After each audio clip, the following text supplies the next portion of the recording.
Hi, I'm Rabbi Zoot, and welcome back to the channel. We've had a lot to think about and a lot to talk about this last couple of weeks, and I wanted to take a deep breath and pause and sort of zoom out a little bit and talk about how it fits into the context of why is religion playing a role in our modern world today? There's an expression that actually has nothing to do with religion, but I think plays really nicely into our conversation, which is the expression, all politics is local. Now, that's inverted from the way most of us approach our relationship with politics, because the most popular elections that get our votes and get our attention are the national ones. We talk about the president, we talk about the vice president, we talk about Senate and Congress. Most people can't name their own state senators or state congresspeople, let alone the mayor or the city officials or any of the other local people. I can't even come up with the names for some of the local government people in your town or my town, because it's just how rarely we talk about them. And yet, at the end of the day, when we're living our lives, the reason for this expression is all politics is local. Everything that actually impacts our lives happens on the sphere in which we live. The things that are most important to us aren't the national issues of importance and repute, but are actually the day-to-day operations. I can think of a lot of taxes that we talk about in grandiose fashion, and yet sales tax is the tax I engage with most often. Or maybe it's municipal taxes or some of those things in our world around us, but we talk about things far bigger and broader than we engage with on a daily basis. And one of the big reasons is these things right here. Our cell phones have made it so that we have access to and relationship with things far greater and far broader than we could ever have in the world without these devices. It used to be that if it wasn't in front of me, I wouldn't know what was happening. Now, that's a pretty simple way to live. It's perhaps too simple a way to live. We've enjoyed the benefit of, because we have access to new information, we get to see new things, hear from new people, change our perspective, and care about things on a far broader fashion. And that, I would say, is pretty objectively good for us as human beings. Except, the one thing that cell phones allow that can be pretty challenging is, I don't know how to put some of those things down. What do I do when I'm bombarded with information about crime, about struggle, about injustice, about challenge, about global crisis? How do I handle when it feels like every 5 minutes I get some kind of ping or notification or alert on my phone saying, hey, don't forget, here's another thing to care about? You want an example?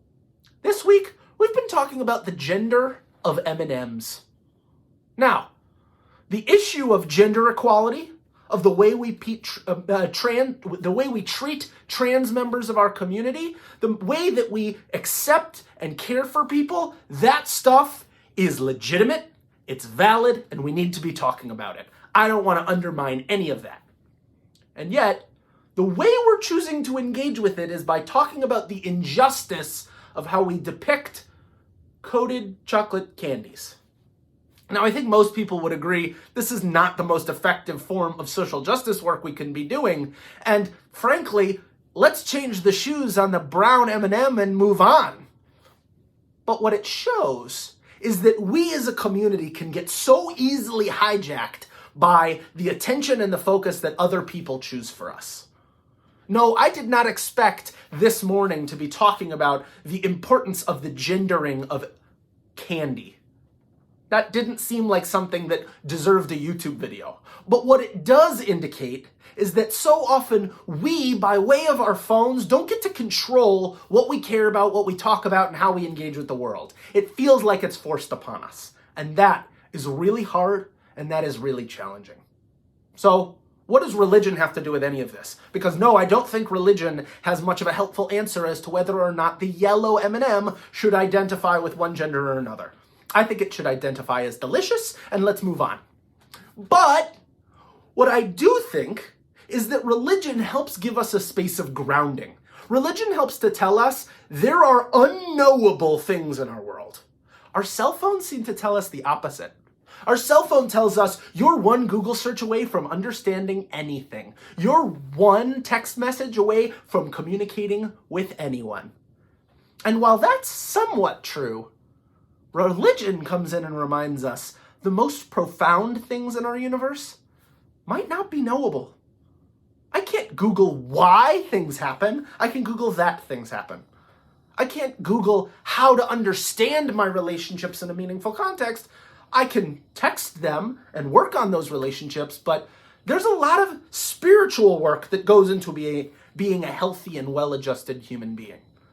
And so one of the gifts that religion can give us, that Judaism specifically gives to us, is the language for taking a deep breath, for grounding ourselves, and for being fully present in the moment in which we're engaging.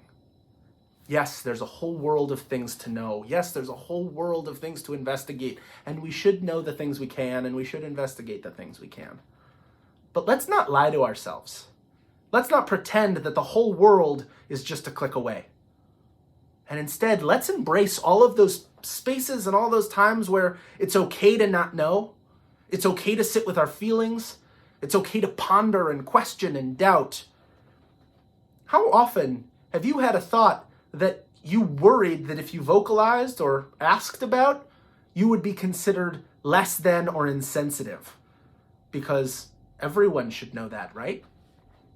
Well, there's a big difference between ignorance and idiocy. Ignorance is, I haven't come across that before, and that's okay. There's a degree of self-love that goes into, it's okay that I don't know everything. I'm allowed to learn. I'm allowed to ask questions. I can't blame myself for never having encountered this before. Idiocy is learning and encountering new things and staying with outdated, disrespectful, and out-of-touch ideas, even despite new information. We don't want to do that. We don't want to look at another human being and say, I see that you are created in the image of God, and I am going to hate something about you anyway. That's idiocy. But I've never met somebody who identifies that way. Can you tell me more? Is not idiocy. That's ignorance. And religion allows us the ability to say, there are things I can't know, there are things I don't know yet. And as I continue this path of revelation, of coming to understand my world more clearly, it is okay to sit in that present feeling and sit in that moment and say, how can I grow from this? How can I be better? Judaism teaches us that we are at constant odds with our best inclination and our worst inclination. That we are not fundamentally good nor fundamentally bad. That at any given moment, we must decide if the next decision will tip the scale towards good or evil. What are we going to do with that critical decision making?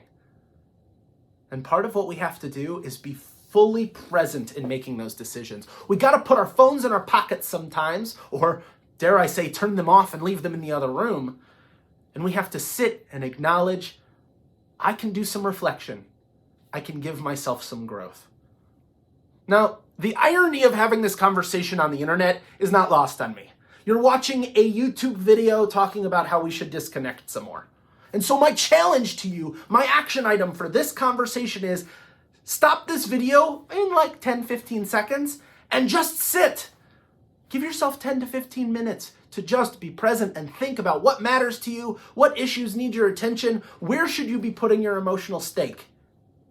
And then follow that inclination. There's something inside of us that drives us in the right direction, but only if we listen. And so I don't want to get in your way anymore. Have a great day. Go sit with your feelings, go feel where you are, and go make the world a better place by what makes sense to you. Thank you so much for joining us, and I'll see you next week. Try and turn on your phone between now and then, but not too soon. Have a great day.